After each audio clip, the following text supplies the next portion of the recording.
कि फ्रांसीसी सफ़ीर को मुल्क बदर करने की करारदाद असम्बली में मैं पेश करूँगा, और अगर किसी और ने पेश की तो मैं उसकी हिमायत का ऐलान करूँगा। एमएनए मर जाएगा लेकिन ना नहीं करेगा, क्योंकि उसके सामने उसका वोटर खड़ा हुआ है, उसने अगला इलेक्शन भी लड़ना है साल 1.5 साल के बाद।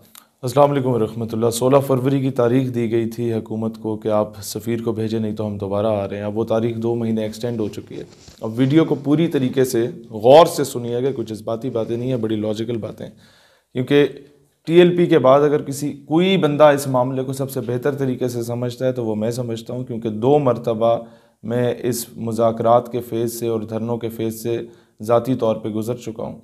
और इन्हीं मामलों में एक 2017-18 के दौर में, 2018 में जब हॉलैंड में गुस्ताखाना खाके आए हुए थे, तो उस वक्त हम लोग निकले थे, इमरान खान हल्फ उठा रहा था और हम लोग निकले, रेड जोन में घुसे, और पहली करारदाद हमारे वहाँ बाहर धरने के दौरान जब असम्बली में पहली करारदाद पेश हुई तो वो हॉलैंड में गुस्ताखाना खाकों को के मजम्मत की करारदाद पेश हुई। मामला इंटरनेशनलाइज हो गया और हम लोग वहाँ से मुज़ाकरात करके उठे, गए थे कि जी आप सफ़ीर को भिजवाएं। अब ज़ाहिर है कुछ आपको नेगोशिएट करना होता है, कुछ गवर्नमेंट को करना होता है, और हम इस मामले पे उठे कि गवर्नमेंट इस मामले को OIC और UN में उठाएगी। वो हमें कामयाबी मिली, OIC में भी उठा, UN में भी उठा। जो पाकिस्तान एक गरीब मुल्क है, जो कर सकता था वो उसने किया। कि दूसरा एहतजाज जो हम लोगों ने किया वो फ्रांसीसी सफ़ीर को मुल्क बदर करने के लिए इस 12 रबीउल अव्वल को TLP के एहतजाज से 3 हफ्ते पहले हम लोगों ने एहतजाज किया, धरना दिया। और उस वक़्त क्या हुआ कि हम पे शेलिंग हुई। शेलिंग होने के बाद मामला मीडिया पे उठा, इंटरनेशनल मीडिया हमने कॉल ऑन किया हुआ था, और इंटरनेशनलाइज हुआ मामला, अल जज़ीरा पे चला, BBC पे चला, उसके अलावा मतलब दुनिया के तकरीबन हर इंटरनेशनल मीडिया पे चला। और जो हमारे तरफ से जिम्मेदारी आयद थी वो ये थी कि आपने इस मामले को दुनिया के सामने ये रखना है कि पाकिस्तानी कौम मुर्दा ज़मीर कौम नहीं है, या मुसलमान मुर्दा नहीं हो गया कि अपने नबी अलैहिस्सलाम के मामले में वो बिल्कुल ही खामोश बैठ जाए। तो मुसलमान उठा, उसने डंडे भी खाए, रबड़ बुलेट्स भी खाई और शेलिंग भी खाई। वो अलग मामला है, ये बयान नहीं किया जा सकता कि हमें सांस आ भी नहीं रही थी। हम लोग सारे जिस तरीके से वो पले बड़े हैं और जिस माहौल में पले बड़े हैं, उसके बाद ये सारा कुछ देखना ये बड़ा मुश्किल काम होता है। अब मामला इंटरनेशनलाइज भी हो गया, दुनिया को भी पता चल गया कि जी ये कोई इस तरह की गुस्ताखी हुई है, और उस पर पाकिस्तान करते अमल बड़ा अच्छा है पाकिस्तान की आवाम का। अब मामला ये था कि या आपने अपनी स्टेट के साथ लड़ाई करनी थी, 2-4 पुलिस वाले मारने थे, 12-14 अपने बंदे आप लोगों ने मरवाने थे, या आप खामोशी से उठ के बॉल जो है वो गवर्नमेंट की कोर्ट में जाके फेंक आएँ कि जनाब हमारी जिम्मेदारी पूरी हुई, अब आप इस मामले को पूरा करें। अब गवर्नमेंट ने हमसे कहा कि मामला हम लोग असम्बली में उठाएंगे। उस वक्त तो हम पे बड़ा एतराज़ हुआ, और हमारी जो शूरा थी स्टेट यूथ पार्लियामेंट की, उसने कहा कि जनाब लोग क्या कहेंगे। मैंने कहा लोग भाड़ में जाएं, लोग क्या कहेंगे, मैं अपनी कौम को अपनी रियासत के साथ लड़वा दूं, मैं इतना बड़ा बेगैरत नहीं हूं कि अपनी लीडरी चमकाने के लिए काम करूं। हम हुजूर अलैहिस्सलाम के लिए आए थे, जो मामला हमने उठाना था वो हम लोग उठा चुके हैं। अब खामोशी से यहाँ से आप लोग उठें, गवर्नमेंट की कोर्ट में अभी बॉल है, उसने हमसे वादा किया है, अब वो उठाती है मामले को या नहीं उठाती, ये गवर्नमेंट और अक़वाम आलम या आलम इस्लाम का मामला हो गया। अच्छा, अब सवाल ये पैदा होता है, जो लोग अभी ये कह रहे हैं कि जी TLP कोई पैसे लेके उठ गई है, TLP जो है वो नेगोशिएट कर गई, उनका भी यही मामला है कि वो क्या अपने वर्कर को उठा के रियासत से लड़वा देते। रियासत तो पहले हुकूमतें जो हैं वो बेवकूफ़ी कर चुकी हैं, हज़ारा किलिंग के मामले में एक तबके को मुल्क से नाराज़ कर चुकी हैं, फिर ये ऐसे ढगे हैं कि इन लोगों ने लाल मस्जिद ऑपरेशन करके दूसरे तबके को मुल्क से नाराज़ कर दिया। अब इनकी ये कोशिश है कि जो तीसरा तबका इस मुल्क का 70-80% है उसको भी रियासत से लड़वा के एंटी स्टेट कर दो, या उसको जो है बागी बना दो। और तो फिर जब आप पे मुश्किल वक्त आएगा तो फिर शहादतें देने के लिए यही लोग होते हैं जो खाइयाँ बेलचे लेके अपने सीने लेके बॉर्डर पे हाजिर होते हैं। खैर, ये हुकूमत की आप समझें कि फेलियर है कि वो ये काम अगर नहीं कर पाती। अब जो सबसे बड़ी कामयाबी आप लोग समझ, ये आवाम नहीं समझती, वो कहती है बस 16 से एक दिन लेट हो गए तो भाई हम पता नहीं क्या हो जाएगा, मर जाएंगे। नहीं होगा भाई, आप मुझे ये बताएं ना, अगर ये मामला इतना आसान होता तो हम लोग जो उठे थे या TLP जो उठी थी, हम लोग से पहले ये बाकी सारी मजहबी जमातें इस्लाम के जो ठेकेदार बने फिर रहे हैं, या बाकी जितने भी सियासी लोग जो रियासत मदीना के नारे राग अलाप रहे हैं, वो लोग उठ चुके होते और सफ़ीर को भिजवा चुके होते। It's hell lot of a difficult task. लेकिन यहाँ पर टेक्निकली क्या 2-3 पॉइंट्स थे जो TLP को करने चाहिए थे। हमारे दोस्त हैं, भाई हैं, और ये मशवरा मैं पब्लिक में इसलिए दे रहा हूँ ताकि पब्लिक को भी समझ आए कि भाई टेक्निकलिटीज़ क्या होती हैं, वो सिर्फ जज्बाती नारे नहीं होते। वो क्या है? नंबर 1, 3 महीने का टाइम था। अभी जब मुज़ाकरात के लिए बैठना था तो आपके पास ये होमवर्क कंप्लीट होना चाहिए था कि फ्रांस में पाकिस्तान के कितने लोग नौकरियां करते हैं, कितने लोग वहाँ पढ़ाई कर रहे हैं। जब हम सफारती ताल्लुकात ख़त्म करेंगे और फ्रांस उन्हें मुल्क बदर करेंगे तो क्या वो चाइना, अमेरिका, रशिया या हमारे बाकी ऐसे ममालिक जिनसे ताल्लुकात कोई थोड़े बहुत गुजारे लायक हैं वहाँ पर स्टेबल हो सकते हैं या नहीं हो सकते? और चाइना बिल्कुल कर लेता, उससे आप ऑफ द रिकॉर्ड अगर ये बात करते।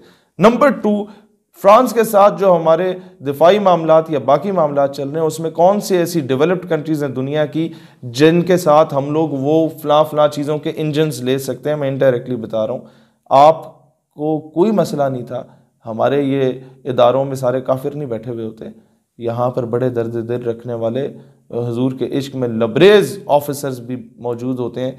आपने 2-3 सबसे पहला काम क्या करना चाहिए था, अब भी मौका है, 2 महीना मजीद एक्सटेंड हो गया, 2-3 रिटायर्ड आर्मी ऑफिसर लें, 2-3 रिटायर्ड ब्यूरोक्रेट्स लें, उनको अपनी तंजीम में शूरा में बेशक ना रखें। अगर आपको डर है कि जी खबरें लीक करेंगे, उनकी एक अलग शूरा बनाएं जिसका काम सिर्फ ये हो कि राय आमा को हमवार करे आपकी फेवर में, नंबर 1, एंड नंबर 2, पढ़े लिखे तबके को आपकी फेवर में लाए जो तबका इमरान खान के इर्द गिर्द घूम रहा होता है।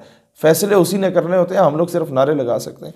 तीसरा काम क्या होगा कि वो अपने सर्विंग कोर्स मेट्स से जाके मिलें जो लोग अभी इस वक्त फौज में या ब्यूरोक्रेसी में, और उनसे पहले तो पूछें कि भाई अगर तो हम इस सफ़ीर को निकालते हैं तो कौन कौन से ऐसे ममालिक हैं जिनसे हम लोग वो चीज़ें ले सकते हैं जो हम अभी फ्रांस से ले रहे हैं, जिसके बगैर हमारा सर्वाइवल मुश्किल हो चुका है।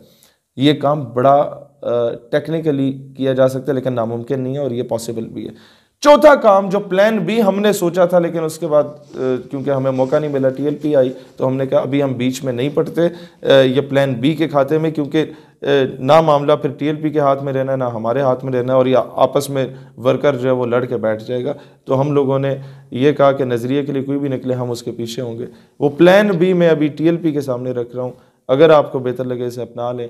हम लोगों ने खैरी अपने लिए रखा हुआ है, वो ये है कि अगर अभी अप्रैल की जो तारीख आपको दी गई है उसमें भी गवर्नमेंट ये कहती है कि जनाब शायद पॉसिबल ना हो, हम लोग मर जाएंगे, भूखे हो जाएंगे, तो आपके सबसे आसान काम ये है, असम्बली में तो मामला अभी भी जा सकते हैं, एक एमएनए से आप जाके मिलने वो असम्बली में करारदाद पेश करे, हो सकता है। लेकिन उसके लिए होमवर्क क्या है, वो ये है 2 रास्ते। नंबर 1, एक आप अपना डेलीगेशन बनाएं, उसमें अगर हेल्प आउट आपको चाहिए तो हमारे लोग जो इन चीज़ों को बेहतर तरीके से समझते हैं, वो नौजवान तैयार हैं, पढ़े लिखे तबका है जो सही तरीके से कन्विंस करना जानता है, वो आपका साथ देगा। वो वफ्द पाकिस्तान के हर पॉलिटिकल पार्टी की लीडरशिप को जाके मिले और उससे जाके कन्विंस करे कि मामला ये हमारा या किसी मौलवी या पीर का नहीं है, ये पूरी उम्मत मुस्लिमा का मामला, नामूस रिसालत का मामला, लिहाजा ये करारदाद आप पेश करें और मुतफ़िका तौर पे मंजूर हो, इस पे कोई पॉलिटिक्स ना हो। एंड नंबर 2 ये है कि आप एक जुम्मे का दिन रखें जिसमें आप ऐलान करें कि इस जुम्मे को, जुम्मे की नमाज के बाद हर बंदा अपनी मस्जिद का जुलूस लेके अपने एमएनए के घर के बाहर जाएगा और वहां जाके एहतजाज करेगा। इस पर ना कोई पर्चा होगा, ना कोई फोर्थ शेड्यूल होगा, ना कोई और मामला होगा। अपने हल्के की आवाम अपने ही एमएनए के पास जा रही है, हर पार्टी का वर्कर अपने एमएनए के पास जा रहा है और स्टाम्प पेपर लेके जा रहा है जिस पे वो ये लिखा होगा कि फ्रांसीसी सफीर को मुल्क बदर करने की करारदाद असम्बली में मैं पेश करूंगा, और अगर किसी और ने पेश की तो मैं उसकी हिमायत का ऐलान करूंगा। एमएनए मर जाएगा लेकिन ना नहीं करेगा क्योंकि उसके सामने उसका वोटर खड़ा हुआ है, उसने अगला इलेक्शन भी लड़ना है 1.5 साल के बाद। तो इस तरीके से आप 350 में से 150-200 एमएनएस के सिग्नेचर्स यूं ले सकते हैं और बाकी जो 100-150 बंदे हैं वो उन एमएनएस को आप कन्विंस कर सकते हैं, और बाकी जब हवा क्रिएट होगी तो हर बंदे ने आपका साथ देना है। अदरवाइज जो रूलिंग पार्टी है वो तो कभी ये काम नहीं करेगी क्योंकि उसने इंटरनेशनल सतह पे अपने आप को महदूद नहीं करना, और ऑपोजिशन पार्टी इसलिए ये काम नहीं करेंगी पीपल्स पार्टी और पीएमएलएन क्योंकि उन्होंने अगली गवर्नमेंट में आना है। उन्हें अमेरिका अपने बूट पॉलिश करने का 5 साल का मौका नहीं फराम करेगा अगर वो इस तरह की करारदाद पेश कर लेते हैं। उसके लिए आपको एमएनएस को डायरेक्ट अप्रोच करना होगा अवाम के जरिए और लीडरशिप को अपनी शूरा के जरिए। तो इस तरीके से ये काम बड़े आराम से और बड़े स्मूथली प्रैक्टिकली इम्प्लीमेंट हो सकता है। और फिर मैं आवाम से कहता हूँ कि आप लोग, कई इस तरह के लोग हैं जो कहते हैं जी हम लोग तहरीक छोड़ रहे हैं, ये इस तरह का मामला है।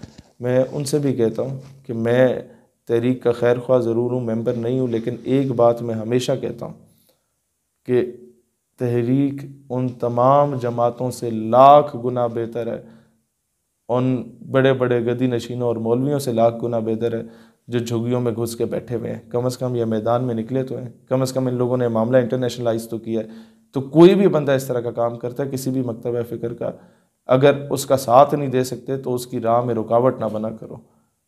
पाकिस्तान हमेशा